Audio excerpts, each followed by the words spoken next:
Hello mga kapag-ibig, happy vacation sa panahon ng pagdarasal at pagninilay sa inyo pong mga masugid naming taga-subaybay ngayong Quaresma 2026. At sa mga bago naman naming viewers sa amin pong channel, welcome po dito sa Eds for Close Properties, and naway nakakatulong po kami sa mga pinapalabas namin dito sa aming channel. And isang magandang araw or gabi kung nasan man po kayo ngayon habang kayo po ay nakakapanood ng aming pinifeature na video. And ayan, ngayong Holy Week, samahan niyo po kami sa isang espesyal na paglalakbay dito sa Quezon City sa isang napakasimple at magandang simbahan ng Sagrado Corazon o Sacred Heart Parish Shrine dito sa may Kamuning Diliman, Quezon City. So, konting history lang mga kapag-ibig, ang simbahang ito ay itinatag noong 1941 at nasa ilalim ng pangangalaga ng SVD or Societas Verbi Divini, isang malaking Roman Catholic missionary congregation na nabuo noong 1875. So, itong naging parokya, dambana ng banal na puso ni Jesus na nasa pamumuno ng Diocese of Cubao noong October 1, 2016.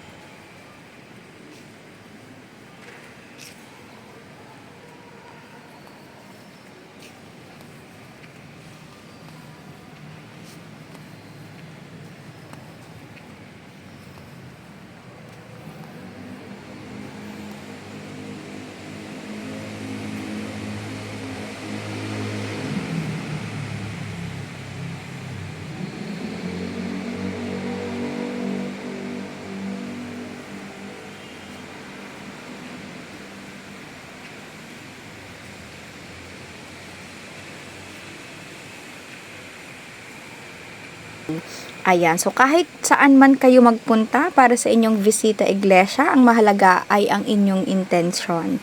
Hindi naman kailangan na masugid ang tradisyon na makumpleto ang mga simbahan na dapat na mapuntahan. Ang importante ay makadalaw tayo sa ating mga simbahan at makapagdasal.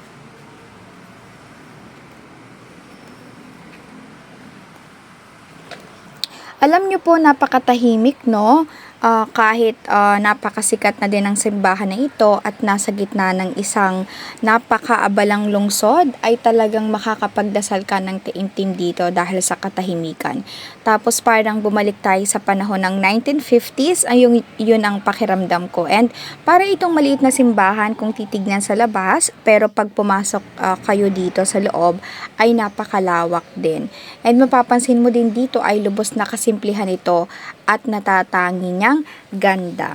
So, ayun ngayong bisita iglesia, ito rin yung isa sa mga aking ginagawa, sa talagang parang nagninilay tayo, magkaroon tayo ng time na makisimpatya, sa panahon ng Quaresma.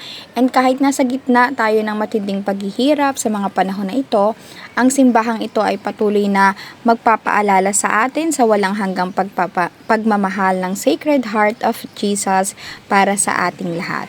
So, sa ating pagbisita, wag nating kalimutang mag-alay ng dasal para sa pagpapasalamat. Ang bisita iglesia ay hindi lang tungkol sa pagkuha ng magagandang litrato ng simbahan, kundi pagbubukas ng ating mga puso sa mensahe ng sakripisyo at pag-ibig ng Diyos. And ayun po, sana ay kahit papano po ay nakatulong ang video na ito para ma-inspire kayo na isama ang Sacred Heart Parish sa inyong listahan ng bibisitahin.